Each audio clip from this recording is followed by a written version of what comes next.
Hi guys! Welcome back sa page Kapampangan Cooking. For today's cooking vlog, magluluto tayo ng kari-karing pata. Ito guys, yung ating 1 kilong pata. Pinukuluan ko na yan ng mga 10 minutes para lang mawala yung dumi niya. And then, dinrain ko siya at binalawan ko siya ulit. So, ito na siya ulit, no? Hindi ko na siya pinakita sa video guys para mabilis tayo. Ayan, as you can see, nagpapakulo na ulit ako ng tubig dito sa ating pressure cooker. Lalagyan lang natin ng asin yan. At saka konting paminta. Then, lagyan na rin natin tong pata. At saka na natin takpan guys. Yan, okay na yan. Antayin lang natin mag-ingay yung ating pressure cooker, no? Tsaka natin umpisahan orasan. Once na nag-ingay yan guys, doon natin siya orasan hanggang 40 minutes. Okay, after 40 minutes, pwede na nating patayin yan. At papalamigin muna natin yan, no, para safe buksan. After few minutes, kapag malamig na yung pata, no, at naiahon na natin siya sa ating pressure cooker, pwede na tayong mag-isa. Magigisa muna tayo dito ng bawang.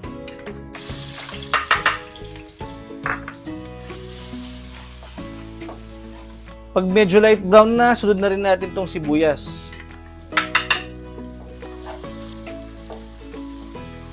Then, after 1 minute, lagyan na natin itong pressure cooker nating pata.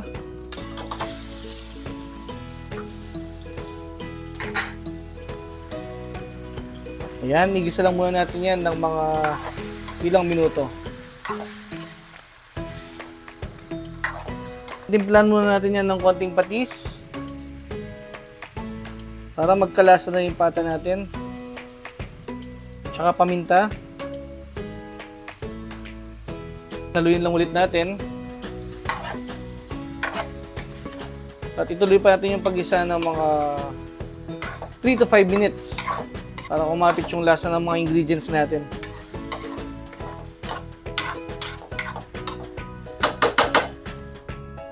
After 5 minutes, maglalagay naman tayo ng sabaw, yung pinagpakuluan natin kanina sa pressure cooker. Yan, magdadagdag na lang tayo mamaya kung kinakailangan pa. Yung pata natin guys, no, malambot na yan, okay na yan. Halos luto na yan. Bali, yung lulutuin na lang natin ito, yung sauce at saka yung gulay. Yung mga gulay na ilalagay natin. Kapag kumukulo na, kulayan naman natin yung ating sabaw gamit tong aswete.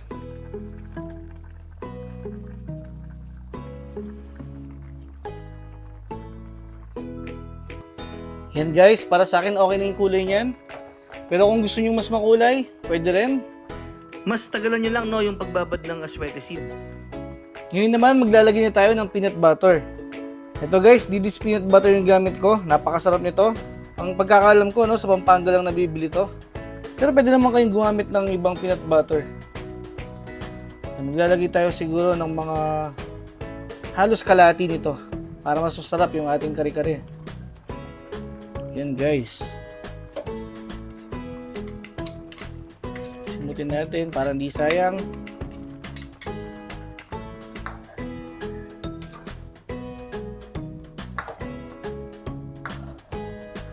Ayan, ituloy pa natin yung pagluto, no? Hanggang sa maluto rin yung ating peanut butter.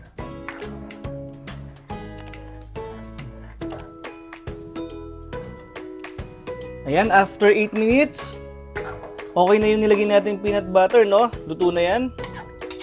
Ngayon naman, titikman natin siya para may tama na natin yung lasa or may adjust natin yung lasa.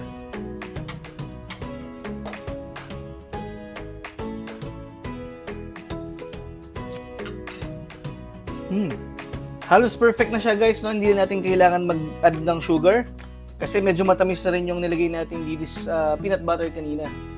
Pero kung gusto niya ng mas medyo matamis, pwede naman kayong mag-add. Then yung alat naman niya guys, okay na rin kasi kanina nung ginisa natin yung pata, naglagay na rin tayo ng patis. At yung pinagpakuluan natin ng pata, no, nilagyan ko na rin ng asin yon. Kaya hindi natin kailangan mag-add ng pampaalat. At isa pa, gagamitan natin ng bagoong mamaya yan, kaya okay na yung lasa niyan guys. Ngayon naman, lagyan na natin yung mga gulay natin. Gaya nitong sitaw, tsaka talong, at pechay. Pagkatapos, ilubog-lubog lang natin yung mga gulay. Pwede pa tayong mag-add ng yung pinagpakuluan natin ng pata kanina, no, kung kinakailangan. Pero sa ngayon, wag muna kasi maglalabas pa ng tubig yung ating mga gulay. Takpan lang muna natin guys at ituloy pa natin yung pagluto ng mga 8 to 10 minutes sa mahinang apoy lang, no, para hindi tayo matuyuan sa pinakababa ng niluluto natin.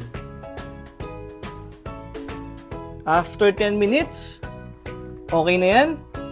Luto na ang ating pork pata kare-kare. Okay guys, kung umabot kayo, no, sa part ng video na to, maraming salamat sa inyong panonood. At kung hindi pa kayo nakasubscribe, mag-subscribe na rin kayo. Pakiclick nyo na rin yung notification bell para ma-update ka sa mga susunod pa nating video gaya nito. Okay guys, hanggang sa muli. Bye!